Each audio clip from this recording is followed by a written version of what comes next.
17 سنة. فأنا كنت ما أدري إنه أهلي عندهم هذا الأشياء شغلات مو زينة، فبقيت ما أدري ما أعرف.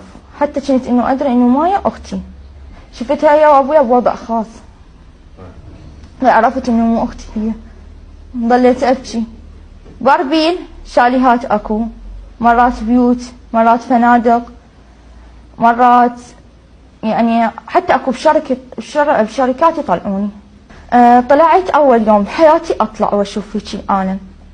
طلعت طبعا هو أنا ما أعرف يعني أبدل وأمكيج وهاي، فالبنات مكيجة لي وبدل لي وحضر لي جنطة، وطلعت ويا مرة كبيرة عندنا. فطلعت وياها ما خليت الولد يتقربوا لي. خابرت على أبويا قلت له أنا أريد أرجع. قال لي ما ترجعين. قلت له ما أقدر يعني ما أعرف دا يسووا لي الولد. فقال لي ما